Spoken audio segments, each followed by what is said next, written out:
আল্লামা সাইদির অঞ্চল এই পিরোজপুরে ওয়াজ করার সেই দক্ষতা, সেই প্রশিক্ষণ আজ পর্যন্ত আমি এখনো নিতে পারি নাই। আপনারা ভাগ্যবান যে এই পিরোজপুরের সন্তান আল্লামা দেলোয়ার হুসাইন সাইদি রাহিমাহুল্লাহ। তো উনার জেলাতে এসে ওয়াজ করা এটা খুবই কষ্টকর। আমি তেমন একটা এই জেলায় ওয়াজও নিই নি, কারণ এই জেলার লোক তো ওয়াজ আমার ভুল ধরে ফেলবে, কারণ এখানে তো ওয়াজ তৈরি হয়। তো এই জন্যে আমি এইদিকে দাওয়াত কম নিই। দুই একটা এই যে আমার বাবু ভাই বল দিয়ে দেখা হয়েছিল, তো ভাই শামীম সাইদি ভাইকে দিয়ে অনুরোধ করলো যে শামীম ভাই বলতেছে কবির একটা ডেট রাখতে হবে। আর ভাইয়ের সাথেও আমার সৌদি আরবে দেখা হয়েছে, কিন্তু সব তো ফেস মনে থাকে না, আজকে আসার পরে মনে পড়লো। তো এই জন্য আসার একটা এই যে মঠবাড়িয়া করছিলাম আমার এক মালয়েশিয়ার বন্ধুর জন্য, মানে প্রবাসী বন্ধুদের জন্য মাঝে মাঝে আসা হয়। তো আমি ভুল ভ্রান্তি যা বলবো আপনারা আবার ধরে বসেন না, আল্লাহ আমাদের কবুল করুন, বলেন আমিন। স্বামী ক্যামেরা ধরে আর স্ত্রী বলে হাই গাইস, আছে না নাই? হাই গাইস, কেমন আছো তোমরা? আমি এসেছি তোমাদেরকে সব দেখাবো আজকে। ওরে বাবা! আর স্বামী ওইটা ভিডিও ধরে ডলারের জন্য, টাকার জন্য। আমি বলি এটা ডলার ইনকাম নয়, এটা টাকা ইনকাম নয়, এটা জাহান্নাম ইনকাম। কি ইনকাম? নিজের স্ত্রীকে পতিতালয়ে দিয়া যেমন এই ভিডিও করানো ঠিক তেমন, কারণ পতিতালয়ে ওই যে দৈহিক ফিজিক্যালি সম্পর্ক, ওটা যেমন পতিতালয়ে জেনা হয়, জেনার গুনাহ হয়, তেমনি চোখ দিয়ে যখন আপনার স্ত্রীকে একজন দেখে, দেখে খারাপ চিন্তা করে, এই চোখের জেনা আছে না নাই? মনের জেনা আছে না নাই? আপনার স্ত্রীকে দেখালেন। আবার এখন কিছু আছে আল্লাহওয়ালা টিকটকার, মানে ওরা বোরকা পরে টিকটক করে, বোরকা পরে টিকটক করে, আবার আল্লাহর দিন প্রচার করে। বলে ওগো নারীরা, তোমাদের স্বামীর কথা তোমরা শুনবা, এইটাই আল্লাহর নবী বলিছে। এ তোর বলতে কইস কি রে? তুই তোর স্বামীর কথা শুনি খেদমত কর, তা না করি তুই আছিস টিকটকে। আছে না নাই? আছে না নাই? আছে, তবে পিরোজপুরে নাই। আছে পিরোজপুর মানে কি গোটা বাংলাদেশ, গোটা বিশ্ব এটাই চলছে। ও আমার ভাইয়েরা, জাহান্নামের পথে ধাবিত হয়। লজ্জা নারীর ভূষণ, সেই লজ্জা তো আল্লাহ তুলে নিয়েছেন। এই বছর আসার পরে আর একটা জিনিস আমার মনে হয়েছে আল্লাহ তুলে নিয়েছে, সেইটা হলো আল্লাহ নারীদের থেকে শীতটা তুলে নিয়েছে। কি তুলে নিয়েছে? শীত তুলে নিয়েছে। এই বছর বাজার ঘাটগুলোতে শীতই আমরা কন কন কন কন করতেছি। মহিলারা বাচ্চা নিয়ে, গর্ভবতী, গর্ভ ছাড়া সব ঘুরি বেড়াচ্ছে, ওদের শীতই নাই। খেয়াল করে দেখেছেন? কোনো শীত নাই, ঘুরি বেড়াচ্ছে। বাচ্চা থরথর করে কাটতেছে, ঠোঁট কাটতেছে। আমি সেদিন চৌগাছা হাটে দেখে চিন্তা করলাম, এই বাচ্চা যদি কথা বলতে পারতো, বলতো আমি তোর আম্মা থেকে পদত্যাগ করলাম। কারণ এই শীতে তুই আমার নিয়ে বেরোইছিস রে মা, এই মা তুই তো মা নামের জাতীয় কলঙ্ক। কথা কয় না?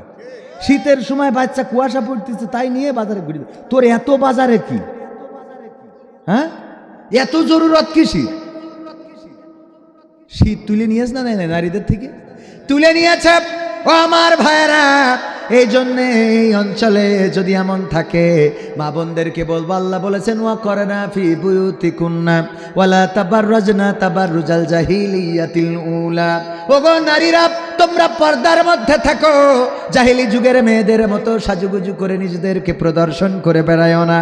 আমার আল্লাহ বললেন জাহিলি যুগের মতো সাজুগুজু করে নিজেদেরকে প্রদর্শন করে বেড়ায়ও না। আর এখন মা বোনেরা সাজুগুজু ছাড়া ঘরের বাইরে যায়, বিউটি পার্লার হয়েছে। এটা উন্নয়নের একটা অংশ। ঘরে ঘরে বিউটি পার্লার আছে না নাই? বিউটি পার্লারে সাজুগুজু করে। ও আমার ভাইরা, ও আমার যুবকেরা, এই জাতীয় নারীদের পিছু নেওয়া যাবে না। এদের পিছনে যদি যান, এহকালও যাবে আর পরকালও যাবে। না যাবে না? এহকালও যাবে, পরকালও যাবে। আজকালকের ছেলেরা বই নিয়ে আর বসে না, ও বাবা গুগলে সার্চ করিয়া পড়ে। ওরে কালের মেয়েরা কোরআন হাদিস ধরে না, এখনকার মা বোনেরা কোরআন হাদিস পড়ে না। ও আল্লাহ, টিকটকে ভিডিও ওরা করে। আজকালকের ছেলেরা বই নিয়ে আর বসে না, গুগলে সার্চ করিয়া পড়ে। আগের সময় প্রেম করিলে মুরব্বীরা বলতো পাইছ কি, এখন বলে শখ করিয়া বাবু তুমি খাইছ কি। আছে না নাই? আগের সময় প্রেম করিলে মুরব্বীরা বলতো পেয়েছ কি, এখন বলে শখ করিয়া বাবু তুমি খেয়েছ কি। লজ্জা শরম নাই আইলাম কোন জামানাই, লজ্জা শরম নাই আইলাম কোন জামানাই, ভবিষ্যৎ দেখি অন্ধকারে। আজকালকের ছেলেরা বই নিয়ে আর বসে না, ও বাবা গুগলে সার্চ করিয়া পড়ি। লজ্জা শরম আছে এখন? আল্লাহ রাব্বুল আলামিন অনেক কিছু কিয়ামতের আগে তুলে নেবেন, তার মধ্যে নারীদের লজ্জা তুলে নেবেন। এখন নারীদের লজ্জা তেমন একটা নাই। ও বাবা টিকটক করে, ভিডিও করে, রিলস করে, ইউটিউবে ভিডিও বানায়। আমি যেই গানটা শোনাচ্ছিলাম ওর পরের অন্তরা কি শোনাবো? আজকালকের ছেলেরা বই নিয়ে আর বসে না, গুগলে সার্চ করিয়া পড়ি। নতুন করে হয়েছে চালু এখন আবার কোন ট্রেন্ড, পরিচয় করাই দেখি এই আমার গার্লফ্রেন্ড। স্ত্রী না কি ফ্রেন্ড, গার্লফ্রেন্ড পরিচয় করে গর্বের সাথে, বলে এটা আমার জিএফ। জিএফ মানে কয় আপনি তো বুঝবেন এটা গার্লফ্রেন্ড আর কি। গার্লফ্রেন্ড কি কয় বিয়ের আগে মানে আমরা বিয়ে করবো একটা ভবিষ্যতে আর কি। ও বাবা এরকম আছে না নাই? অথচ আগের জামানায় যদি একটা চিঠি ধরা খাইতো, ধরেন আমার চাচা চিঠি লিখেছে, চিঠিটা দিয়েছে ছোট মানুষের কাছে যে ও মুখের মেয়ের কাছে দিবা, যে মার কাছে দিয়ে দিস, এরকম হইতো না আগের সময়? রং নাম্বারে পড়ে গেছে অমনি একেবারে পিরোজপুর ছেড়ি ঢাকা গার্মেন্টসে চলে যেত লজ্জায়। কথা কয় না? লজ্জা পেত না যে আমার চিঠি ধরা খাইছে। আই হায়, বইয়ের মধ্যে চিঠি রেখে দিয়েছে, ওই বইটা স্যারের কাছ দিয়েছে, স্যার পৃষ্ঠা উল্টো সেই চিঠিটাই কাম সেই দিয়েছে। বিলকিসির কাছে লিখেছি চিঠি, সে চিঠি স্যারের কাছে ধরা খেয়েছে। এইগুলোর বিচার আচার ছিল না? ছিল না? আর এখন প্রেমকে সবাই প্রাউড ফিল করে, গর্বিত মনে করে, আমার গার্লফ্রেন্ড আছে। নতুন করে আর আরো কিছু কাজ করে, বলবো আরো কিছু কাজ কি দেখেন, শিরক করে। কেমনে? বিয়ের পরে আমার ইয়াং জেনারেশনে যদি জিজ্ঞেস করেন ভাই বাচ্চা কাচ্চা কয়টা, কয় এখনো নেই নাই, নেব, চিন্তা করেছি 3 বছর পরে নেব। আমার স্ত্রী বলেছে সাজেক থেকে ঘুরে আসার পরে তারপরে উনি সিদ্ধান্ত যান। মানে আগের মানুষ যদি জিজ্ঞাসা করেন বাচ্চা কাচ্চা কয়টা, বলবে যে আল্লাহর মাল আল্লাহ দিয়েছে 5টা। আর এখন কয় আমি এখনো নেই নাই, মানে ও নেয়, ও অর্ডার দেয়, দিলি তারপর আল্লাহ পাঠায়। কত বড় আল্লাহওয়ালা! সত্য বলছি না মিথ্যা বলছি? ও কেমনে বলে এখনো নিই নাই আপনার, আমি নিতে চাই কিন্তু আপনার ভাবি নিতে চাচ্ছে না। এরপরে এবার নেয় না, কয়দিন পরে আমার কাছে এসে কয় হুজুর একটু দোয়া করি দেন, 18 বছর বিয়ে করেছি তো এখন তো বাচ্চা হবে কি, তুই নিবি না? নে, তুই তো নিতে চাইলি, তোর তো হওয়ার কথা না। এখন এসে বলে বাচ্চা হচ্ছে না, যখন বিপদে পড়ে তখন কি কয় বাচ্চা হচ্ছে না। আর আগে থেকে কি বলে বাচ্চা নিই নাই, আমরা চিন্তা করেছি 2টা নেব, এরপরে আর নেব না। তো 2টা কেন, তুই যেটা দিয়ে নিবি ওই মেশিনই তো নষ্ট হয়ে যাবে। কথা কয় না? আল্লাহর এই ক্ষমতা আছে না নাই? এই জাতীয় কথা কি বলা যাবে? নতুন করে হয়েছে চালু এখন আবার কোন ট্রেন্ড, পরিচয় করাই দেখি এই আমার বয়ফ্রেন্ড। শরমের মাথা খাইয়া গেছে সব পাগল হইয়া, শরমের মাথা খাইয়া গেছে ওরা পাগল হইয়া, ভবিষ্যৎ দেখি অন্ধকারে। আজকালকের ছেলেরা বই নিয়ে আর বসে না, ও বাবা গুগলে সার্চ করিয়া পড়ি। এখনকার মা বোনেরা কোরআন হাদিস ধরে না, এখনকার মহিলারা কোরআন হাদিস পড়ে না, ওয়াল্লাহ টিকটকে ভিডিও ওরা করে। আজকালকের ছেলেরা বই নিয়ে আর বসে না, গুগলে সার্চ করিয়া পড়ি। আগের সময় আমাদের ছোটবেলায়ও দেখেছি আমাদের মা বোনেরা গুনগুন গুনগুন করে কোরআন তেলাওয়াত করতো। ফজরের নামাজ পড়ে যখন বাড়িতে যেতাম, ওই মাটির ঘর, ওই চাষের ঘর, বেড়ার ঘর, এখন তো ইটের ঘর হয়েছে, ওই চাচের ঘর, বেড়ার ঘরে আমরা দেখতাম আমাদের মায়েরা বোনেরা গুনগুন করে কোরআন তেলাওয়াত করছে।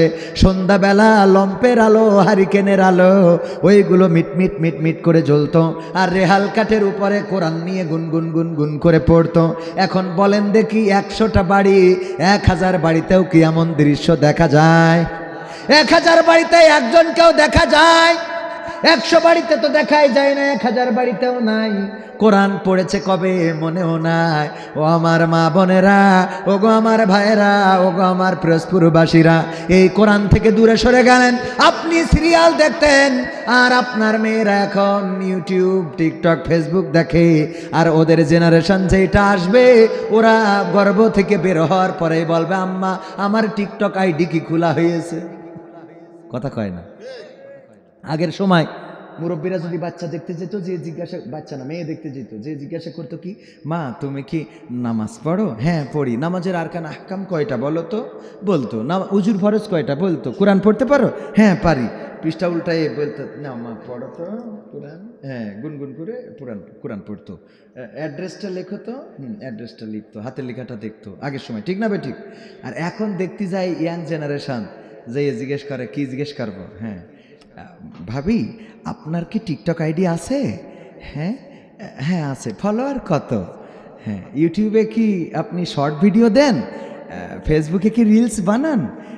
এগুলো কি করেন? ওরে বাবা, এখন আর বলুন, এখন কি টিকটক আইডি আছে কি না, ফেসবুকে ফলোয়ার কত? সত্য বলছি না মিথ্যা? এইগুলো জিজ্ঞাসা করা হয় এখন। আহারে, আর আমাদের পরের জেনারেশন যে কি আসবে আল্লাহ সে ভালো জানে। আমি আজকেও বলছিলাম ফিরার সময়, আজকে না কালকে মনে হয়, বললাম যে আমাদের একটা পাগল জেনারেশনের দিকে আমরা আগাচ্ছি। সব বাদ দিয়ে রাস্তার পরে এসে ছবি তোলা। আর আমরা ছবি তুলতাম খেজুর ফুল গাছ তলায়, তারপরে বেল গাছ তলায়, গাঁদা ফুলের গাছ যেখানে সেখানে। এখন রাস্তার পরে আমরা গাড়ি নিয়ে যাব, রাস্তার পরে দাঁড়িয়ে টিকটক করতেছে। তুম পাশায়, সত্য না মিথ্যা? পাগল জেনারেশন। যে রাস্তায় মানুষ যাবে সেখানে বাইক একখান রেখে, আরে বাবা রিলস, টিকটক ওখানে। হ্যাঁ পড়ে না, চোখের পলক শুরু করে দিয়েছে। নাউজুবিল্লাহ বলেন। আল্লাহ এই জাতি থেকে আমাদেরকে হেফাজত করুন, বলেন আমিন। আর এই জেনারেশনটা এত খারাপ হয়ে যাচ্ছে যে জেনারেশনগুলোর এখন প্রতিটা বিয়েতে ছাড়াছাড়ি হচ্ছে। কারণটা কি? কারণ হলো এই জেনারেশন আগেই তাদের এনার্জি শেষ করে ফেলে। আর যেটুকু এনার্জি আছে সেটুকু ওই যে খাওয়ার পরে, কির পরে, এইটা না খাইলে কাজ হয় না। আগের সময় চিকনা মানুষ থাকলে আপনারা কি বলেন? আপনাদের দিকে চিকন মানুষ, ঘেনা, শুকনা মানুষ, পাতলা মানুষ, হ্যাংলা। এই হ্যাংলা মানুষ দেখলে আগে জিজ্ঞাসা করতে, এই তুমি কি কিছু খাও না নাকি? তোমার মা বাবা কিছু খাওয়ায় না? এত হ্যাংলা হয়ে যাও কেন? আর এখন যদি এই হ্যাংলা মানুষ দেখে, তুই কি কিছু খাইস নাকি? কথা কয় না। সত্য বলছি না মিথ্যা বলছি? তার মানে এখন ওরা খাওয়া ধরিয়েছে, তাই ওই হ্যাংলা। নেটওয়ার্ক পায় না, আছে না নাই? যুবকদের জন্যই তো আজকের বয়ান, এই জন্য বলছি এই কথাগুলি, নাই বলতাম না। কারণ যুবকরা এই পথে ধাবিত হচ্ছে। মোবাইলে জুয়া খেলে। কিসে জুয়া খেলে? মোবাইলে জুয়া খেলে। কোথায়? আমি এগুলো বুঝিও না। এত মোবাইল চালাই, এত ফলোয়ার আমার পেজে 1.6 মিলিয়ন ফলোয়ার, আমার আইডিতে 5,22,000 ফলোয়ার, আমার ইউটিউবে 1.1 মিলিয়ন সাবস্ক্রাইবার। তার মানে প্রায় 30 থেকে 40 লাখ লোক আমাকে ফলো করে। অথচ আমি বুঝি না অনলাইনে কেমনে জুয়া খেলে। আর আমার কাছে দু একজন ফোন করি, কয় ভাই খুব ক্ষতি হয়ে গেছে। কি? তা আমার ছেলে অনলাইনে এরকম এরকম জুয়া খেলে এই করে ফেলেছে। আপনাদের এদিকে তো এগুলো নাই, আছে? এইগুলো যাদের আছে, আমার ভাইয়েরা, জুয়া খেলা হালাল না হারাম? হারামে কোনো বরকত নাই। যতই আপনি দেখেন অনেক টাকা, অনেক পয়সা যদি জিতে যায়, এত কিছু হবে, এই হবে, তাই হবে, কিছুই হবে না। হালাল পথে যদি মাছ বিক্রি করেন, হালাল পথে যদি ডিম বিক্রি করেন, বরকত দিয়ে দেবেন কি? আল্লাহ বরকত দিয়ে দিবেন। গরু প্রতিদিন এত জবাই হয়। আল্লামা সাইদির ওয়াজ আপনারাও জানেন। আল্লামা সাইদি আপনার মাটির সন্তান। তিনি বলেছেন, দেখেন কুত্তার বাচ্চা হয় কয়টা? 6টা, 7টা, 8টা, 10টা কুত্তার বাচ্চা হয়। আর গরুর বাছুর হয় বছরে একটা, তাও ঠিক মতো হয় না। অথচ এই দেশে প্রতিদিন এত গরু জবাই হয়। বলেন দেখি, গরুর গোশত কি শর্ট পড়েছে? কোনোদিন শর্ট পড়ল না। গরুর গোশত প্রতিদিন গরু জবাই হয়, তাও শর্ট পড়ে না।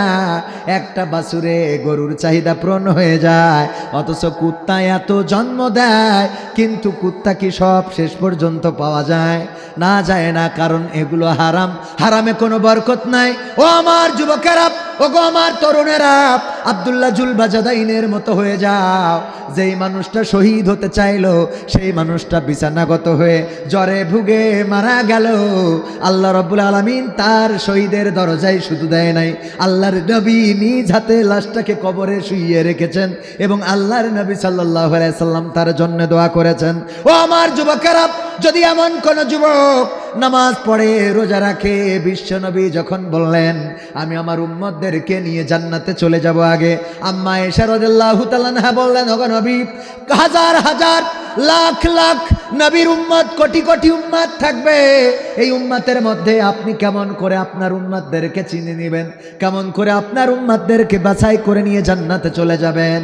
আল্লাহর নবী বললেন, ওগো আয়েশা, যদি অনেকগুলো লাল ঘোড়ার মধ্যে কোনো ঘোড়া যদি থাকে কপাল সাদা, কোনো ঘোড়া যদি থাকে পা সাদা, কোনো ঘোড়ার যদি থাকে লেজ সাদা, বলো দেখি লাল ঘোড়ার মধ্যেই সাদা ঘোড়া, সাদা লেজওয়ালা, সাদা পাওয়ালা, সাদা চেহারাওয়ালা, সাদা মাথাওয়ালা ঘোড়া খুঁজে পাওয়া যাবে কিনা?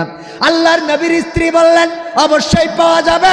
বিশ্ব নবী বললেন, ওগো আমার স্ত্রী, শুনে নাও, ওই দিন কিয়ামতের ময়দানে যারা নামাজ পড়েছে, যারা মসজিদে গিয়েছে শীতের রাতে, যারা শীতের রাতের এই ঠান্ডা পানি দিয়ে উজু করেছে, ফজরের সময় এই হিমশীতল পানি দিয়ে যারা উজু করেছে, তাদের আল্লাহ রাব্বুল আলামিন চেহারার মধ্যে এতটাই নূর দান করে দিবেন, তাদের হাতের মধ্যে এতটাই নূর দিয়ে দিবেন, হাজার হাজার লাখ লাখ নবীদের উম্মতের মধ্যে আমার উম্মত যারা 5 ওয়াক্ত নামাজ আদায় করেছে, তাদের এই শীতের রাতে উজু করার কারণে, 5 বার উজু করার কারণে ওই চেহারার মধ্যে নূর চমকাতে থাকবে, তাদের হাতের মধ্যে পায়ের মধ্যে নূর চমকাতে থাকবে। আমি ওই নূর চমকানো দেখে দেখে আমার উম্মতদেরকে বাছাই করে জান্নাতে নিয়ে যাব। বলেন সুবহানাল্লাহ। এমন উম্মত হওয়ার দরকার আছে না নাই? কিন্তু আমরা সেই নবীর উম্মত হলাম না, অথচ মারা যাওয়ার পরে বলে মিন্নাহাত, মারা যাওয়ার পরে বলে বিসমিল্লাহি ওয়া আলা মিল্লাতি রাসূলিল্লাহ। মারা যাওয়ার পরে এই কথা বলে যাদের কবরে নামায়, বলেন দেখি আমার রাসূলের দলের অন্তর্ভুক্ত কি হওয়া যাবে? বেঁচে থাকতে আপনি রাসূলের দলের হন নাই। ইমামরা কি বলে? বিসমিল্লাহি ওয়া আলা মিল্লাতি রাসূলিল্লাহ, আল্লাহর নামে রাসূলের দলে তুলে দিয়ে গেলাম। জীবনে কোনোদিন রাসূলের দলে চলে নাই, রাসূলের সংরক্ষণ করা দাড়িটা রাখে নাই, রাসূলের সুন্নাহ অনুসরণ করে নাই, টুপি জুব্বা পাঞ্জাবি এগুলো দেখলে মিজাজটা খারাপ হয়ে যেত। আল্লাহর কোরআন সুন্নাহর আইন মানে না, আল্লাহর জমিনে আল্লাহর দিন প্রতিষ্ঠিত হোক এটা চায় না, আল্লাহ রাসূলের আনিত বিধান পছন্দ হয় না, জেনার শাস্তি সঙ্গে ছাড় এটা ভাল লাগে না, চোরের শাস্তি হাত কেটে দেওয়া এটা ভাল লাগে না। এমনকি মাদ্রাসায় সন্তানদেরকেও পড়ায় নাই, নিজেও কোনোদিন মাদ্রাসায় যায় নাই, আর মসজিদ সে তো আরো দূরে থাকলো, মসজিদের সাথে সম্পর্ক নাই। এই মানুষটা মারা যাওয়ার পরে যদি কেউ বলে বিসমিল্লাহি ওয়া আলা মিল্লাতি রাসূলিল্লাহ, আমার রাসূল ওই লাশটা কোনোদিন নিজের উম্মত হিসেবে স্বীকৃতি দিবে? কেন দিবে না? কেন দিবে না? কারণ কি? কারণ সে দুনিয়ায় বেঁচে থাকতে রাসূলের পথের অনুসরণ করেন। আমার মিজানুর রহমান ভাই অনেক বড় লোক মানুষ, এই উদাহরণটা দিলে বুঝবেন। আপনাদের কষ্ট হচ্ছে? আরেকটু সময়, আরেকটু, আর অল্প সময়। আমি এখনো ওই যে কবরে নামানোর আয়াতটার এটা কিন্তু না শিখে যাবেন না, কারণ এটা খুব দরকার। কবরে যেই পড়েন মানে ভুল করেন, এটা কবরে পড়ার জিনিস না, কবরে পড়ার আয়াত না, এটা জানার দরকার আছে না নাই? এটা জানাই দেব আপনাদের, কোথায় পড়বেন, কেন পড়তে হবে, আমি ওটা না বলে যাব না ইনশাআল্লাহ। ও আমার ভাইরা, তাইলে কি বলছিলাম যে কেন আল্লাহর নবী সুপারিশ করবেন না? আমার মিজানুর রহমান ভাই বড় লোক মানুষ, বললাম একটা গরু কি পুষানি দেয়া যায়? আপনারা কি বলেন? পুষানি নিয়া, ভাগি নিয়া, ভাগে নিয়া, বর্গা নেয় যে একটা গরু দেন, এবার বাছুর হইলে একটা আমি নেবো, একটা আপনারে দেব, বর্গা। এই বর্গা চাইলাম। আমার মিজান ভাই বলছে আপনি ওয়াজ করে বেড়ান, গরু খাওয়াবেন কখন? আমি বললাম ছেলে বড় হয়েছে, ছেলে দেখাশোনা করবে। বলল আপনার তো গোয়াল ঘর নাই ভালো। আমি বললাম খুঁটি কিনে তারপরে আমি টিন দিয়ে ছেয়ে দিবানে, সুন্দর করে দিবানে। কয় আপনার ওই গোয়াইলে তো শীত লাগবে গরুর। বললাম যে পোয়াল জ্বালাবানে, খ্যাট জ্বালায়, তারপরে সেখানে ধুমা করে দিবানে। বলল আপনার তো মশারি নাই। বললাম কয়েল জ্বালাই দিবানে। বলল আপনার তো খোল কিনার টাকা নাই। বললাম ঘাস লাগাবানে। বলছো আপনি পুষতে পারবেন না। তার মানে কি? দেবে না। তার মানে কি? দেবে না। এবার উত্তর গগনে মেঘ হয়েছে, কালো মেঘ হঠাৎ করে দুমদাম করে শুরু হয়েছে। একটা আমার মিজানুর রহমান ভাইয়ের গোয়ালের উপরে পড়েছে। সকালবেলা ডাকতেছে, এই কবির বিন সামাদ ভাই। বলে আমার ডাকতেছেন? কয় হ্যাঁ আপনারই তো। গরু নিতে চাইলেন, বর্গা নেবেন নাকি? বললাম দিল্লি তো নিতাম। তা বলছে লোকজন ডেকে নিয়ে আসেন। বললাম লোকজন ডাকতে হবে কেন? লোকজন ডেকে নিয়ে আসেন, গরু নিতে চাইলেন নিয়ে যান গোয়েলতে। তা আমি বললাম লোক ডাকা লাগবে কেন? আপনিও হুজুর আমিও হুজুর, আমি না হয় হজ করি খাই, আপনি তো মাওলানা মানুষ, তো সুতরাং টেনশনের কিছু নাই, একটা বাছুর হইলে আপনার একটা আমার। এত কয় তুমি একা নিয়ে যেতে পারবে না, একটু গইলি যেই দেখো। আমি গোয়াল ঘরে যাই দেখি হাত পা সাইডেই একদিকে, নাকের কাছে দেখি যে কোনো নিঃশ্বাস নিচ্ছে না, লেজের দিকে দেখি নেটওয়ার্ক পাচ্ছে না, মানে মাছি বসছে তো তাড়াচ্ছে না, তার মানে ও টাওয়ারে ঠিক মতো কাজ করতেছ না। আমি আস্তে করে বলছি মিজান ভাই গরু কি মরি গেছ নাই? তা বলছে মরি গেছ বলে তো তোমার ডাকছি, গরুটা নিয়ে একটু খেয়ার বাগানে ফেলাই দিয়ে আসতে হবে। মিজাজটা কেমন খারাপ হয়। আমি বললাম মিজান ভাই গতকালকেও বললাম একটা গরু দেন আমার বর্গা, কিন্তু আপনি বললেন আমার গোয়াল নাই, আপনি বললেন আমার খোল নাই, আপনি বললেন ভুসি নাই, আপনি বললেন ঘাস নাই, আপনি বললেন মশারি নাই, আপনি বললেন গরম করার মতো ব্যবস্থা নাই, কত রকম কাহিনী। আর আজ মরে গেছে, এখন বলেন যে এখন বললেন আসেন গরুটা নিয়ে যান, ওই মরা গরু কান্ধে করে আমি খেড় বাগানে নিয়ে যাব। তেমনি ভাবে যেই মানুষটা কোনোদিন মসজিদে গেল না, নামাজ পড়লো না, কোরআন পড়লো না, হাদিস পড়লো না, পর্দা করলো না, আল্লাহর নবীর দিন মানলো না, দাড়িটা রাখলো না, টুপিটা পরলো না, যেই মানুষটার বললাম আসেন আল্লাহর দিনের পথে আসেন স্লোগান দি, আল্লাহর জমিনে আল্লাহর দিন বাস্তবায়ন করতে হবে, ও স্লোগান দিয়া দূরের কথা, এই স্লোগান যারা দেয় ওদের নামে মামলা দিলে, ওদের পরে হামলা করলো, কারোর আবার ফাঁসির কাস্টে ঝুলাইয়ে বিদায় করে দিলে, এই দিয়ার পরে যখন বলে বিসমিল্লাহি ওয়া আলা মিল্লাতি রাসূলিল্লাহ, আমার রাসূল বলে এই মরা লাশ আমার কোনো দরকার বেশি থাকতে, ও মানা তো দূরের কথা, বরং এই পথে যারা চলি চোখের কাঠি খুলি দিয়েছে। কথা কয় এরম আছে না নাই? ফাঁসিতে ঝুলাইছে না, সাইদিরে জেলখানায় 13টা বছর। কি আপনাদের পিরোজপুরের মানুষের গরু চুরি করে নিয়ে গেছে? কেউ একজন পিরোজপুরি বলতে পারে, বরং পিরোজপুরের হিন্দুরা পর্যন্ত যে ছিল রাষ্ট্রপক্ষের সাক্ষী, সে নিজের জীবনে জেল জুলুম বরণ করে নিয়েছে, কিন্তু আল্লামা সাইদির বিরুদ্ধে সাক্ষ্য দেয় নাই। ঠিক না বে ঠিক? আল্লামা সাইদির বিরুদ্ধে রাহিমাহুল্লাহ তার বিরুদ্ধে সাক্ষ্য দেয় নাই। একজন হিন্দু সুখরঞ্জন বালি সে গুম হয়ে দমদম কারাগারে ছিল ভারতে, সেই কারাগারটাকে বরণ করে নিয়েছে হিন্দু, কিন্তু সাইদির বিরুদ্ধে দাঁড়ায় নাই। এই মানুষটারে 13টা বছর কারাগারে রেখে ক্ষান্ত হইল না, ওরা আবার ইনজেকশন পুশ করে শহীদ করা লাগলো। বলেন ঠিক না বেঠিক? এরপরে মুখী দাড়ি, যখন 10 বদনে গেছে, শালির ওর যে শালিরা ছিল স্বাস্থ্য বুনিরা বলছে তোর বরের মুখী দাড়ি বুড়ো বুড়ো লাগে, এই কারণে ওই বউয়ারের সাথে ঘর করতে চাচ্ছে না, বাপ জোর করে পাঠাই দিয়েছে, কিন্তু এক ঘরে শোয় না, আর এক ঘরে শুয়ে থাকে। কোন ঘরে শুয়ে থাকে? পাশের ঘরে। এখন বর বিভিন্নভাবে চেষ্টা করলো যে কোনোভাবে ঘরে আনা যায় কিনা, কোনো লাইন হয়নি। না হওয়ার পরে এইবার চিন্তা করলো তাহলে আমার মিজান ভাই তো সরসিনাথে পড়িস, দেখি দেয় এটা তাবিজ করে দেন দিন, দেশে কাজ হয়নি। তারপরে আমার চাচার কাছ থেকে নেছে, হয়নি। চরমনাই পীর সাহেবের কাছ থেকে নেছে, হয়নি। জামাতের আমিরের কাছ থেকে নেছে, হয়নি। খাজা বাবা আটরশি মাছ ভান্ডারি সব শেষ, কাজ হয়নি। গ্রামের মসজিদের ইমামের সাথে বলছে আমার জীবনে দুঃখ রে, কি দুঃখ? তা বিয়ে করিস, তা বউ ঘরে শোয় না। বলছে আমি কি একটা তাবিজ করে দেবো? বলছে তা দিল্লি তো দে, কত তো হাজিরা পাইল না, দেখো দিয়েছে, বালিশের নিচে ঢুকাবা। ওই রাতি বউ ঘরে এসে শুয়েছে। কি আনন্দ! যাক, শীতের সময় আলহামদুলিল্লাহ।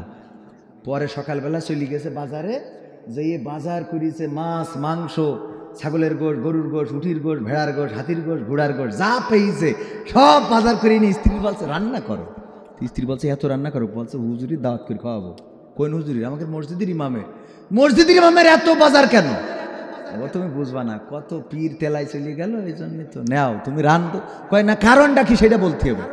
কারণ আছে, তুমি রান্না করো দিন। হুজুরই তো আবার বড় হুজুর, পৃথিবীর সব হুজুর বাদে এটাই হুজুর। বলছে কি হয়েছে কি সেটা বলো। কয় দেখো বলাই লাগবে, হ্যাঁ না বললে রান্না করবো না। বলছে যে তোমার তো আমি সেই বিয়ে করার পর তো আমার ঘরে শোও না, এই জন্য আমি কত বড় বড় হুজুরদের কাছ থেকে তাবিজ পানি পড়া এসে নিয়ে এসেছি, কাজ হয়নি। গ্রামের ইমাম তাবিজ করে দিয়েছে ওই রাতে তুমি আমার ঘরে, তো সুতরাং এই হুজুরি খাওয়াবো না তো কার খাওয়াবো? তো বলছে হুজুরি তাবিজই আমি তোমার ঘরে আইছি, এটা কিটা বললো? কালকেই তো তাবিজ করলাম এবং কালকেই তো রাত্রি তুমি আমার ঘরে আসলে। বলছে আমি তাবিজে আসিনি শোনা। কে জন্য?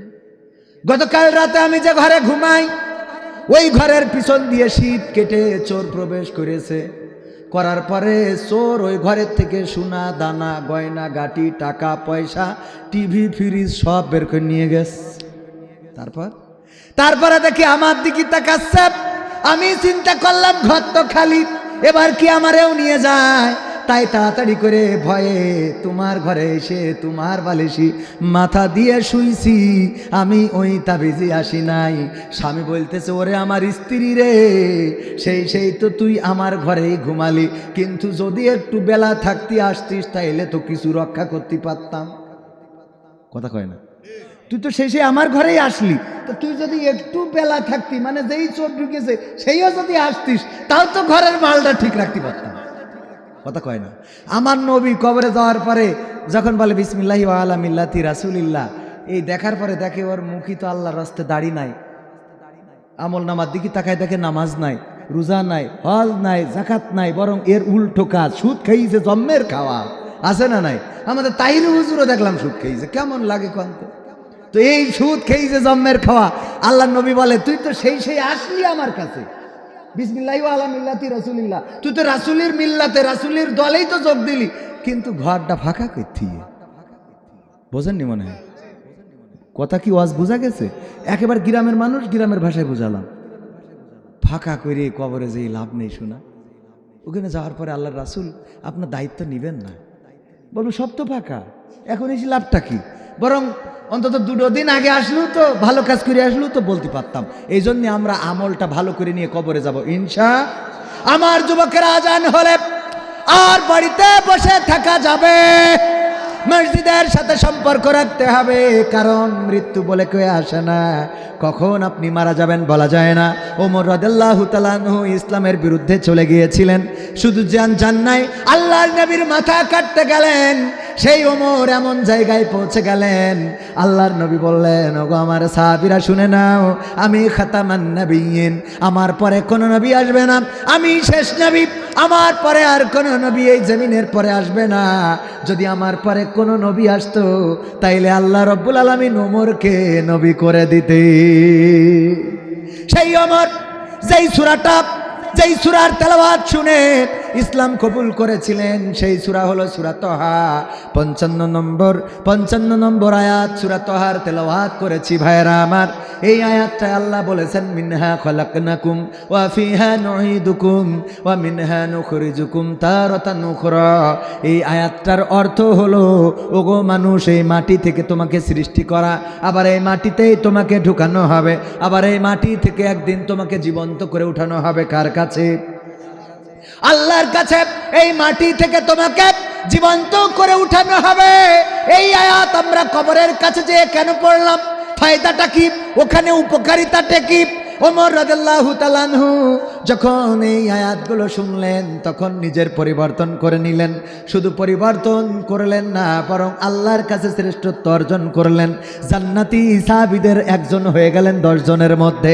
শুধু তাই নয়, ওমর রাদিয়াল্লাহু তাআলা আনহু তাকওয়ার দিক থেকে এতটাই এগিয়ে গেলেন, আবু হুযায়ফা রাদিয়াল্লাহু তাআলা আনহুর কাছে আল্লাহর নবী 100 জন মুনাফিকের একটা তালিকা করে দিয়েছিলেন। কয়শো জন? 100 জন মুনাফিকের একটা তালিকা দিয়েছিলেন। আল্লাহর নবী বললেন আমার জীবদ্দশায় এগুলো প্রকাশ করা যাবে না, এই নামগুলো তোমার কাছে দিয়ে রাখলাম, এরাই হলো মুনাফিক, এরাই হলো মুনাফিক। 100 জনের এই তালিকা কার কাছে ছিল? আবু হুযায়ফা। কার কাছে? আবু হুযায়ফা রাদিয়াল্লাহু তাআলা আনহুর কাছে। আল্লাহর নবীর সাহাবী ওমর রাদিয়াল্লাহু তাআলা আনহুকে যখন বল্লভ মারা হলো, নামাজে দাঁড়ালেন। নামাজে দাঁড়ানোর পরে যখন সিজদায় চলে গেলেন, ফজরের নামাজ, তখন তো বিদ্যুৎ ব্যবস্থা ছিল না, তখন ওই যে টিম করা যে বাতিগুলো জ্বলতো, 2টা 3টা বাতি, এই বাতির মধ্যে অন্ধকারের মধ্যে একজন কাফের, একজন বেধর্মী, একজন ইহুদি, সে একজনের কেনা গোলাম, নিজে একটা ছুরি শান দিয়ে রেখেছে, 2 দিকেই কাটে, 2 পাশেই ধার আছে, এবং সেটা 1 মাস বিষের মধ্যে চুবিয়ে রেখেছিলেন। ওই বিষের মধ্যে লাগানো, বিষের মধ্যে রাখা ছুরিটা নিয়ে ফজরের ওয়াক্ত বেছে নিলেন। যখন সিজদায় চলে গেল তখন ওমর রাদিয়াল্লাহু তাআলা আনহুর ভুঁড়ির মধ্যে সেটা ঢুকিয়ে দিলেন। 3 বার 4 বার 5 বার ঢুকিয়ে দিলেন। এমনভাবে ভুঁড়িটা কেটে গেল, এমনভাবে পেট কেটে গেল, ভুঁড়ি বের হয়ে গেল, রুমাল দিয়ে বাঁধা হলো। ওই ব্যক্তিটা যখন চলে যাচ্ছেন তখন সাহাবীরা তাকেও ধরে ফেলেছেন। সে আরও 7 জনকে ছুরিকাঘাত করলেন। ওমর রাদিয়াল্লাহু তাআলা আনহুর সাথে আরও 7 জন শহীদ হয়েছিলেন। ও আমার ভাইয়েরা, ওমর রাদিয়াল্লাহু তাআলা আনহু এভাবে আহত হলেন। নিজের রুমালটা দিয়ে সন্তান তাড়াতাড়ি করে সে ভুঁড়ি বেঁধে দিলেন। ভুঁড়ি বেঁধে দেওয়ার পরেও রক্ত বন্ধ হয় না। এখনকার মতো আধুনিক চিকিৎসা ব্যবস্থা নাই। যারা চিকিৎসা করতেন, যারা কবিরাজ অথবা হাকিম ছিলেন, তাদেরকে ডাকা হলো। তারা ডাকলেন, তারা আসলেন, দেখলেন, সব কিছু পরীক্ষা নিরীক্ষা করে বললেন, ওগো ওমর, আমরা আর বাঁচানোর কোনো রাস্তা দেখি। ওমর রাদিয়াল্লাহু তাআলা আনহু আহত হয়েছিলেন, যখন হুঁশ হারিয়েছিলেন, তখন হুঁশ ফিরে পাওয়ার পরে বললেন, আমি ফজরের নামাজ কি কমপ্লিট করতে পেরেছিলাম? সাহাবীরা বললেন, না, পারেন নাই। বলল, তাইলে আমার উজুর পানি নিয়ে আসো, আমি উজুটা করব, নামাজটা আদায় করব। তোমরা কি নামাজ আদায় করেছো? বলল, হ্যাঁ, আমরা নামাজ আদায় করেছি। ওমর রাদিয়াল্লাহু তাআলা আনহু উজু করলেন, তারপরে নামাজ আদায় করলেন। এবার সন্তানকে ডাকলেন, ডেকে বললেন, ওগো আমার সন্তান, তোমার কাছে আমি কিছু ওসিয়ত করতে চাই, শোনো। যেহেতু আমার যাওয়ার সময় হয়ে গেছে, কারণ আমি দুগ্ধ পান করি, সেই দুধটা আবার পেট থেকে বের হয়ে যায়, ওই ভুঁড়ি থেকে বের হয়ে যায়। ওগো আমার সন্তান, আমার 1 নম্বর ওসিয়াত হলো, তুমি এখন যাবে এবং হুজাইফাকে ডেকে দেবে। আবু হুজাইফার সাথে আমার কিছু কথা আছে। 2 নম্বর কাজ হলো, তুমি আম্মা আয়েশা রাদিয়াল্লাহু তাআলা আনহার কাছে যাবে এবং যাওয়ার পরে আমার সালাম দিবে। দেওয়ার পরে বলবে, ওগো আয়েশা, ওগো নবীজির স্ত্রী, ওগো আম্মা, ওগো উম্মুল মুমিনিন, আমার পিতা আপনাকে সালাম বলেছে এবং আমার পিতা একটা ওসিয়ত করেছে, একটা বিষয় আপনার কাছে অনুমতি প্রার্থনা করেছে। সেটা হলো, আমার পিতার ইন্তেকালের পরে যেখানে নবী মুহাম্মদ ঘুমানো, যেখানে আবু বকর রাদিয়াল্লাহু তাআলা আনহু ঘুমানো, পাশে যে জায়গাটা আছে নবীর পাশে, ওই খালি জায়গাটায় আমার কবরটা,